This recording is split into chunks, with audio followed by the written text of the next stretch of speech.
Clover Kitty Goes to Kittygarten by Laura Purdy Salas, illustrated by Hiro Nakata. Clover Kitty liked calm things, knitting mittens, nibbling kibble, catnapping on a warm floor. Sometimes she wished she had a friend to knit or nibble or nap with, but mostly life was perfect. Until one Monday morning, Mama Kitty announced, "Do you remember what today is? The first day of Kittygarten. Are you ready for friends and games and songs?" Pictures of high fives and curly slides, dusty chalk and gluey paws filled Clover's head. She was not ready. But quicker than a whisker twitch, Clover found himself cowering in Miss Snappytail's classroom. Blocks clattered, neon numbers crowded the walls, sunshine glared through the window. A paw touched Clover's shoulder and she flinched. "Hi, I'm Oliver," said the kitty. Clover's mouth was dry as cotton. She couldn't meow a single word. Oliver smiled anyway. Miss Snappytail flashed spotlights off and on. "Time for counting." Next she rang a bell, but to Clover it sounded like a gong. "Circle time." Then she forced the kitties to sit on the crowded storytime rug. Kittygarten was a catastrophe.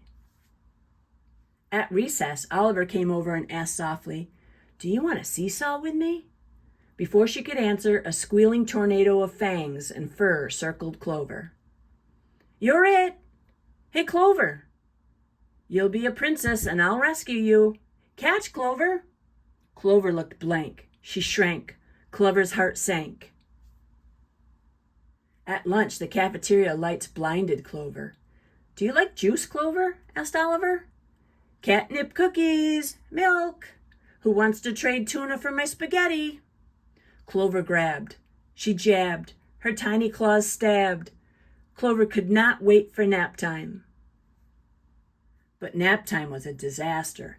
Miss Snappytail's perfume stank like licorice. "Sweet dreams, Clover," said Oliver. "Nap time. Share my rug? Rock-a-bye kitty in the treetop." A treetop? Clover's belly swayed, and she couldn't sleep on her scratchy mat. She tried. She sighed. Clover Kitty quietly cried. School felt 9 lives long, maybe 10. After nap time, Miss Snappytail marched the kittens through school like prisoners. A tail touched Clover's face. In her personal space. That was it. Clover spit. She bit. She threw a furry, flying, hissy fit. "I quit." Clover fled. "See you tomorrow, Clover?" asked Oliver. It took Clover forever to reach home. "You look like you had an exciting day," said Mama. Then her whiskers drooped. "Are you okay, Clover?" Without a meow, Clover curled into a circle. Mama rubbed just behind Clover's left ear until Clover fell asleep. Tuesday morning, Clover said, "Mama, I feel sick from icky catnip cookies." "All right," Mama said, "no Kittygarten today." Clover snoozed all morning in her soothing room. Later, Oliver Kitty stopped by. "We miss Clover," he said to Mama. "She's resting," said Mama. "You'll see her tomorrow." Clover was playing checkers alone in her closet. She won. "Whew," she said when Oliver left. Wednesday morning, Clover was still sick. "Are you sure?" Mama asked. "I'm sure," Clover said. Oliver came back that afternoon. Mama said, "Clover is still resting, but you may say hi." Oliver searched Clover's room, but Clover was not there.